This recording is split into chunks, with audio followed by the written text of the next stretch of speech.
Okay, these are the things that you're gonna need for the Blueberry Delight. You can use this stuff for Chocolate Delight as well, but this is what you need for the blueberry. Now, I didn't have any pecans, I just have walnuts. It'll be fine, it'll work fine. You're gonna get a casserole dish pan and you're gonna spray it, and then you're going to get a cup of your chopped pecans, your chopped walnuts. I put mine in the food processor to get it grounded down a little bit more, and then you're going to do a cup of all-purpose flour and then half a cup of butter. I just have salted and have some honey on it. I have salted, it'll be fine, it'll work fine. And then you're going to preheat your oven to 350. Chopped.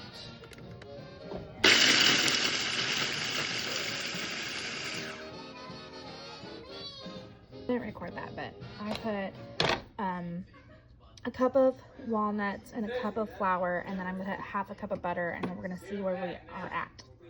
What do you want to do? What do you want to do? What is it? What does it sound like? So when mixing that up all together, it's gonna look a little crumbly, and this is exactly what you want it to look like, because you can mold it to fit the pan. So this is what it looks like in the pan, and you're going to, with clean hands obviously, push it down to use your layer of crust.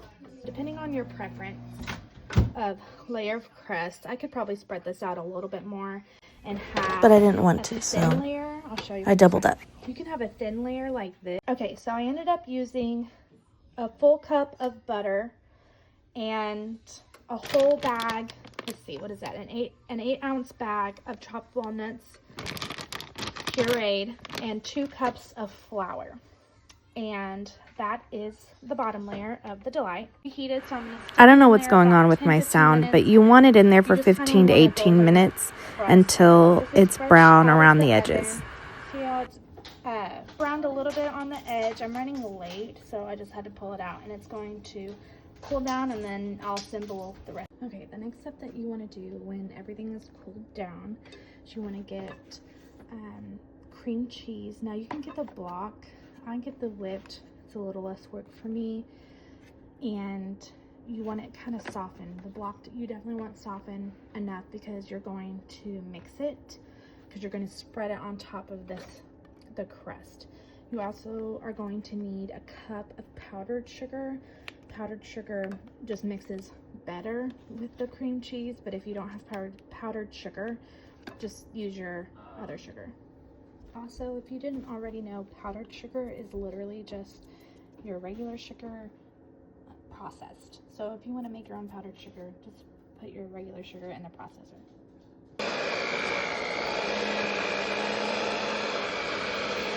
You want it to look like this, and you can put it in a, and if you have, I just had hand mixers, so it's gonna look like this. And then what you're going to do is you're gonna spread it onto here.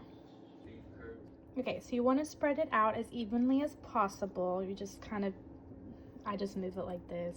I'm not a baker. This is just what I do, what I've seen. Because you want it a pretty good layer. Then the next thing that you're going to do is you're going to add your blueberry pie filling. I have Lucky Leaf. You can get whatever brand that you want. It just says blueberry, fruit filling, or topping. I get 2, like I said earlier in this video, I like to have thicker layers, so I kind of double everything up than what's really recommended. So you just do what you want in your preference of your layers. Okay, I just use the same bowl that I used the cream cheese in, because it's just going to go on top of it anyway. This part doesn't have to be beautiful. I am going to add another cup of sugar to this. I mean, you don't have to add sugar to this. The blueberry pie filling is sweet enough, but if you are a sugar eater, sweet tooth eater, whatever, you can add sugar. So then you want to take your blueberry pie filling mix and put it on top of the cream cheese layer. So now here's our layers again. Notice how I get thicker in the middle, but oh well, I'm not perfect. So you have your walnut or pecan, if you choose, crust, then your cream cheese, and then your pie filling. And then the next thing that is going to go on top is your whipped cream. You can either make it yourself, buy the Cool Whip, however you want to do the whipped cream, and then you're going to layer this on top, and then you're going to stick it in the fridge. Overnight is best. Okay, the next thing that you want to do if you're making your own whipped cream is get some heavy whipping cream from your local store. I get HEB, and then I think I'm going to use, and then you want your bowl, and then you want your mixer, hand mixer, standing mixer, whatever you're going to use. It's best if these are cold, so if you have time to put these in the fridge or the freezer prior, got crust on me, prior to making your whipped cream, it will go by faster, but it really doesn't matter. So you want to use, I'm not good at measuring this because we eat it no matter what. I'm probably going to use half of this. I'll probably use half of this and then eyeball it and see how much we have, because we do have to have a thick layer at the top.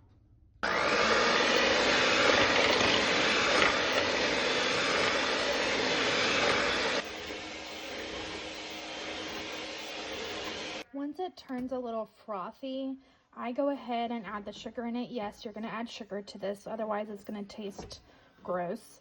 If you don't add sugar to your pie filling, you definitely need to add sugar to your whipped cream if you're going to make it yourself. I add it at this stage because that's just what I've done in the past. It is a taste and see kind of situation when you're adding sugar, depending on how much cream you're making, how much whipping cream you're making. I've been using the electric hand mixer for almost 10 minutes now, and notice how it's still just kind of frothy. Also, my family, we kind of like it a little thicker. The thickness will be your preference, okay? You will turn this into butter if you're not watching it, just so you know.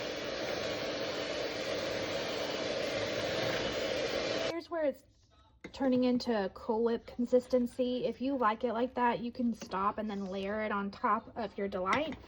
Like I said, we like it thicker, but I just wanted to show you the different stages. This is the consistency that my family and I like. Thicker, not quite butter yet, but it is a thicker whipping cream. And then you can taste it and see if you need to add more sugar. Powdered sugar will mix better in here, but if you just have regular sugar, like I said, use regular sugar, use what you got.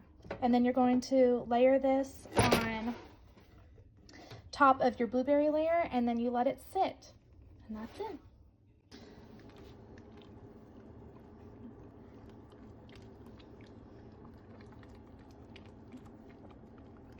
All right, here's the final layer, and that's it.